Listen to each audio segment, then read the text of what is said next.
بسم الله الرحمن الرحيم. السلام عليكم ورحمة الله وبركاته. بمناسبة الكريسماس برضو في مواقف عجيبة حصلت مع الأولاد والجيران. أول دي كانت تاني مرة أروح فيها المول، وما روحتش تاني الحقيقة.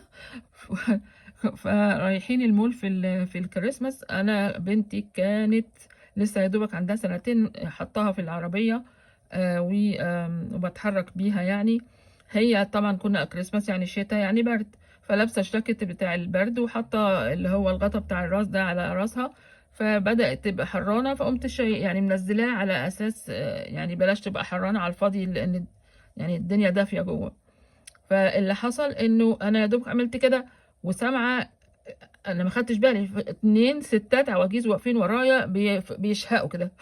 واو يا جدعان، ف- في ايه؟ فبعدين ببص فبيقولوا لي انت وديتيها عند انهي صالون يعني كوافير هناك. قلت لهم دي عندها سنتين يعني. فقالوا لي ده شعرها عاملاها ازاي ومش عارفه. قلت لهم هي مولوده كده عشان تبقوا عارفين، يعني ما فيش لا صالون ولا اي حاجه. وبعدين بعد كده جم بصوا لها شويه، شي هاز نيفرتيتي ايز. اوكي. قلت لهم هي فعلا من مصر، احنا من مصر وايه، والشعب المصري كله شعره كده. وعينيه كده، يعني ما فيش جديد عندنا يعني. الحمد لله انا لا بروح المول ولا بحبها ولا حاجه من الحاجات دي. كل حاجتي بجيبها بالكتالوج او ما بروحش يعني.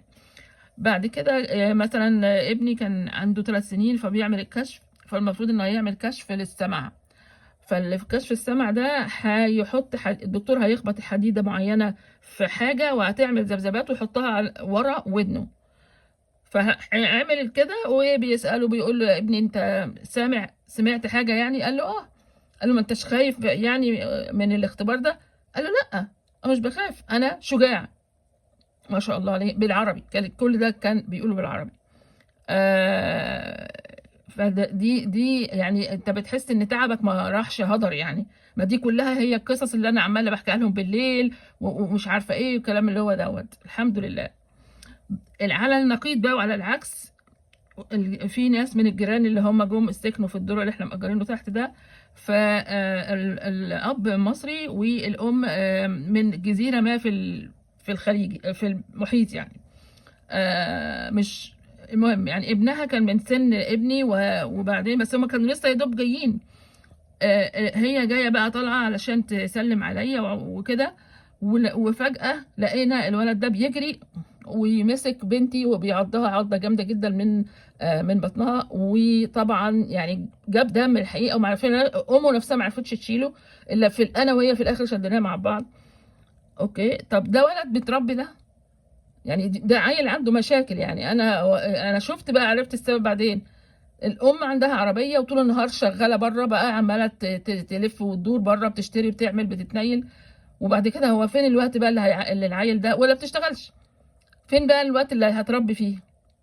يلا. الحمد لله على كل حال. ربنا يا رب يوقف لنا كده ولاد الحلال دايما، يا رب، ويبعد عنا كل شر.